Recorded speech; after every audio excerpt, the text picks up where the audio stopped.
Welcome to this video on cane farm budgeting, which will provide an in-depth overview of the cane growers budgeting tool. This video is part of a series of content being provided through the Farm Business Resilience Program, and we would like to acknowledge the joint funding from the Australian Government's Future Drought Fund, as well as the Queensland Government's Drought and Climate Adaptation Program. Cane Growers is one of the delivery partners under this program and have developed the Business Essentials series for continued professional development of cane growers. A well-prepared budget will inform many aspects of farm planning, from initial input planning to longer-term succession planning. Testing what-if scenarios using a baseline budget can help to provide objectivity when assessing risks and the impact of unplanned events. Understanding the cost of production for the cane enterprise can provide the break-even minimum target to inform the sugar pricing strategy for the business. The Cane Growers Budgeting Tool reporting provides conversion of production costs into an equivalent sugar price for this purpose. There are many budgeting programs and tools available out there. The most important thing about that fact is that you should find one that works for you. It need not have all the bells and whistles, but it should be a tool that is worth dedicating your time to become familiar with. To have worth, it should be able to provide you with helpful reporting on the financial performance outlook, to provide answers to any what-if questions, to give some insight into the sensitivity of your results, and to help with your market pricing decisions. Sometimes they may do too much and require a lot of day-to-day data input, and some may include a full accounting function. Sometimes they are too generic and hard to tailor to sugarcane farming. So consider how you currently manage your accounting and record keeping, and whether you need to change that or simply complement that with some economic analysis. The FEAT tool, or Farm Economic Analysis tool, is a good candidate to consider. FEAT is detailed and great for comparing farming systems, and is a secure web application capturing your data securely in the cloud. This is a very capable tool with support and workshops available through the Department of Agriculture and Forestry. The Cane Growers spreadsheet-based budget tool is designed to strike a balance between ease of data entry and providing good information, and ideal for those who prefer a solution that is stored locally and with a more hands-on feel. The rest of this session will provide a guided tour through the use of our tool. The Cane Growers Budget Tool is a spreadsheet-based tool that aims to provide a simple means of capturing and calculating the costs of the business as they relate to the cane production enterprise. On the screen is a snapshot of the spreadsheet itself, with the sheet labeled 2, Budget Data Input, being the main sheet for all of the cost information capture, and with 3 other helper sheets which can be used to calculate some of the variable costs associated with the farming activities. This is a closer-up view of the spreadsheet tabs. You can see the main budget data input sheet along with the 3 blue tabs to assist with calculating the variable costs for cane growing, for growing a green manure or rotation crop, or for managing a bare or weed fallow.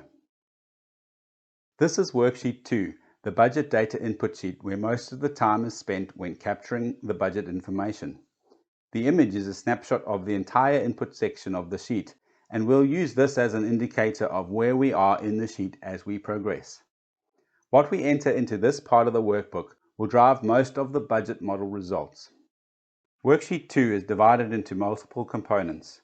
Here we can see that there are sections to complete to input the cane enterprise production parameters at the top, then moving down through variable and fixed costs.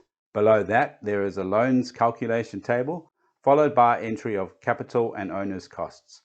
Lastly, we have an option to input the overall assets and liabilities.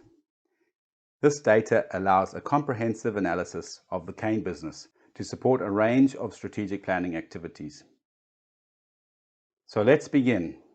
Starting at the top, this section is for the main cane enterprise assumptions. In general, we have blue shaded areas to indicate where data input is required. Here you will enter the cane production parameters for the season. These are your area to be harvested, retooned, and planted during the budgeting period that you are considering. For any green manure crop, particularly a crop that is not harvested as a separate enterprise, you can input the area that is cultivated here. If there is area left fallow ahead of planting, in other words no break crop, the area in hectares should be entered here. For each of these, the related calculation sheets can then be used to estimate the costs of associated activities. We will look at these shortly. You will need to estimate your crop yield and CCS for the cane that will be harvested during the budget period. Once that is done, you'll need to consider the sugar price you will be budgeting on. This is an estimate of the final weighted average price of your GEI sugar that will be sold through your marketer.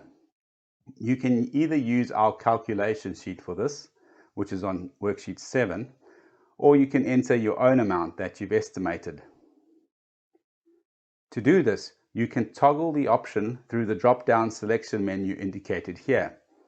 Clicking on the downward-facing triangle will open the options. For the sugar price, the calculated option is completed within worksheet 7. The areas indicated here will calculate the weighted average, and this value will be used by the model to calculate revenue. The other item related to revenue is the constant in the cane price. This is specific to your local cane supply arrangements. If you are not certain of this, phone your cane growers district office. The next two items to complete are the variable costs for harvesting and levies, both entered on a cost per tonne basis. If you pay for diesel separately, then that can be entered later under fuel costs. We now move down in the worksheet and focus on the direct growing costs, which are the variable costs associated with cane production. You can see the peach-colored cells with values calculated from what was already entered, the income amount from cane production information and sugar price, as well as the harvesting and levies amounts. From this point, the table has multiple columns so that income and costs for other enterprises can be captured. For example, this could be contract harvesting, other contracting such as planting, or other crops. Here we have an example of a harvesting contract as an additional enterprise. It's important to note that the cane enterprise should be allocated its true costs and shouldn't be cross-subsidized. So in this example, the cane enterprise still pays for the cane harvesting, and the harvesting enterprise receives that as income. This is to ensure an accurate picture for the enterprise so that decisions can be based on economic reality. Back to the costs. It can help to think of variable costs as if they are short-term investments. These inputs vary by how much crop we produce or aim to produce, and they are linked to the area under production or the tonnage of the crop. Some may increase yield, while some prevent the loss of yield. Some are simply required to traverse each hectare of cropland with a machine. So we need to consider each on a case-by-case basis. Let's consider fertilizer as an example.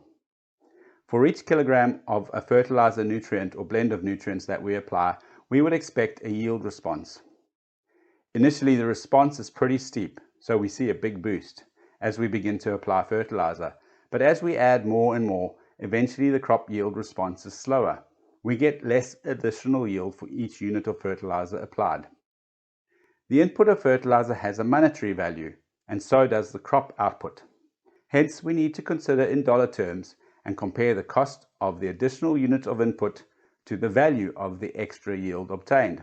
In other words, for each dollar that I spend, do I get more than $1 back? It makes economic sense to continue investing in additional input until the point that it is no longer beneficial to do so. This assumes all other inputs are not constraining the yield potential.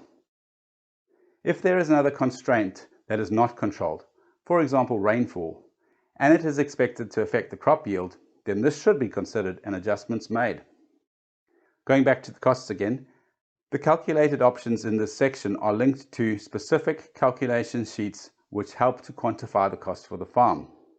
Some items may be preferable for you to use the calculators, whilst others you may prefer to estimate through other means, such as your own nutrient or chemical plan. As such, you can select calculated or entered for each input item.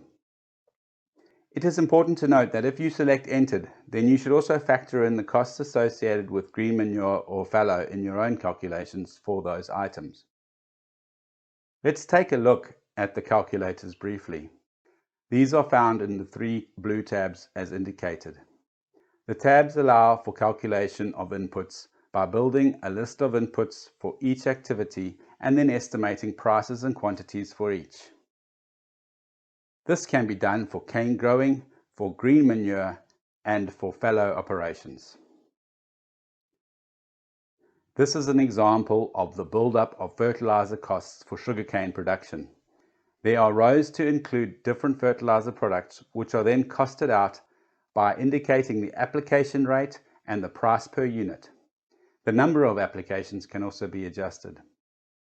One weakness is that there is only allowance for one treatment type. While this may be sufficient for budgeting purposes, in some instances greater accuracy may be desirable. One way around this is to set the number of applications as a fraction and have multiple sets of treatments. For example, we could have 2 different treatments for planting at 50-50 share. So we have it half the time in one way and half the time in the other. So each set is assigned a weight of 0.5. In this example, we also have 3 different ratoon fertilizers applied at different application rates.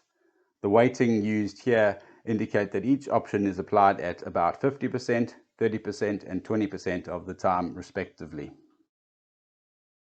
These calculated values for fertilizer costs within each calculation sheet, in this example from cane and from green manure calculators, are then summed up and included within the budget sheet as the fertilizer cost when it is set to calculated. Now returning to worksheet 2, the main budget data input sheet. We'll now move down to the next part of the cost table. Here you can enter your fixed costs. These typically won't vary as production and productivity changes. For example, bank charges will generally be the same. It's important to note that some fixed costs may vary with increased area of cane in the longer term. For example, an additional property is purchased and the cost of the rate bill goes up. This is an example of a structural change impacting on a fixed costs, but rates is still considered a fixed cost. Typically, fixed costs don't vary for business as usual scenarios, aside from inflationary related adjustments. The best place to review your fixed costs will probably be from your income statement, and use that as a guide and adjust as needed for future values. You will need to use the existing headings and align similar items. For things that don't fit, you could use the other category. You can then modify these labels to help with further categorization.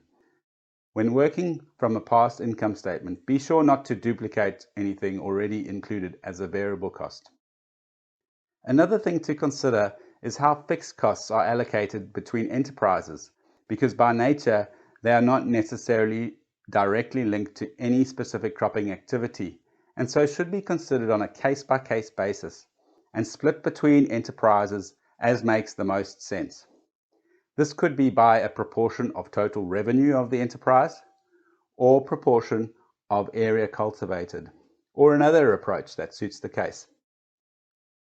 We have now almost completed the data capture part of our budget, and we only have a few more sections to complete.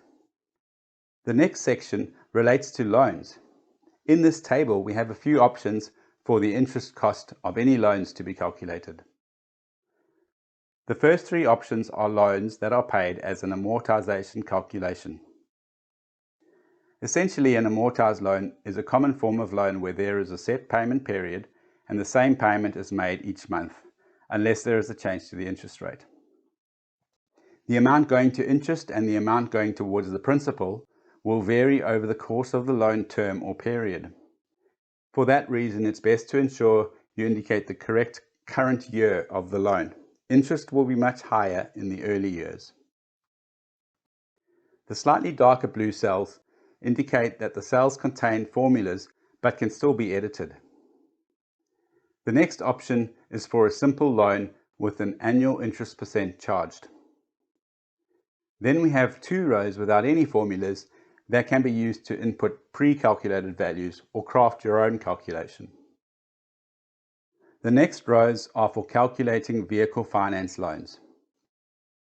And finally, there is the interest calculated from any bank overdraft. This row is set up to calculate the interest cost of overdraft based on closing balances from the monthly cash flow. If monthly cash flow is not used, then the formula to calculate interest can be overwritten with an estimate of overdraft interest. The next part of the table continues with finance costs. The first peach-colored cell provides the subtotal of the interest amount calculated in the loans table above. If the interest is allocated to other enterprises, the amount is automatically deducted from the peach-colored cell when a value is entered. Below this, the costs of any leases, such as leased vehicles or properties, can be captured. The second peach cell subtotals the capital repayment amount. Similarly, this can be allocated amongst enterprises, which will deduct from the peach-colored subtotal. Above that, the cost of capital purchases can be indicated. It's important to note here that capital amounts are not deducted within the CANE budget summary, as it is not an income statement item, so not considered for the CANE break-even cost.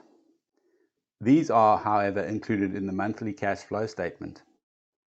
Instead, for the budget and break-even cost, we use depreciation, which apportions the capital costs of depreciable assets over the useful life of the asset. When considering depreciation, it is important not to simply use the figure calculated by your accountant in your financial statements. This is due to strategies that use depreciation to maximize tax efficiency. Accelerated depreciation of new assets could then skew your cost of production and therefore also skew the break-even sugar price. What you are looking for here is a fair contribution towards the replacement value over the useful life of the core working assets of the farm. This ensures that the break-even sugar price provides for asset replacement. Drawings should be included and allocated as a share across enterprises as deemed appropriate. A dollar value for return on capital can also be included here. In doing so, one would no longer be setting a break-even cost or equivalent price, but rather a targeted price which includes return. And finally, an estimate of your business tax bill can be included, which would impact the cash flow only. You will probably need some input from your accountant on this one. The final input section is similar to a balance sheet and collates data on assets and liabilities. This is helpful to calculate financial ratios to take into consideration when undertaking strategic planning. The first section is used to value the farming land asset on a per hectare basis. The next section includes all other assets. And the last section allows other liabilities that aren't already captured by the loans entered earlier. This brings us to the end of the budget input components for your costs. We will now jump ahead to another worksheet where sugar prices can be input, which allows the budget tool to calculate the projected margin. In this sugar price calculation worksheet, you can store past season data. Not shown in this slide, but there are additional columns to retain your previous pricing data. More essential for the budget is the current season. In this case, the 2022-23 season. The top part of this season's information already contains the parameters input, so what is still needed is to estimate the prices and quantities. The sheet allows you to enter prices for individual forward-priced quantities and also various pool-priced quantities. You will need to enter the price and quantity for each. The amount of GEI sugar available to be allocated is given here and is based on the production parameters that you have previously entered in Worksheet 2. The quantities are entered in this section. The first allocation is for forward pricing, followed by pool allocations. Each price entered will need to have a corresponding value entered for the tons allocated to that pool. This will enable the calculation of a weighted average price. Note that the last price is the harvest or production risk pool. This is the in-season pricing pool. The tonnage here is a calculated allocation, which is the balance of the remaining GEI sugar that has not been allocated to the pools above. If this number is negative, this means that you have over-allocated the available GEI sugar to the pools. Before the overall weighted average price is arrived at, the amount expected to be achieved in the shared pool should be input. Thereafter, the final weighted average price calculated, as indicated here, is then used in the rest of the budget model to calculate the gross margin. Note that it is only used if the calculated toggle option is selected in Worksheet 2. This brings us to the end of the budget input. In our next video, we will look at the reports generated by the budget tool and how to interpret the results. We will also consider the sensitivity analysis of the results and how to perform a what-if analysis.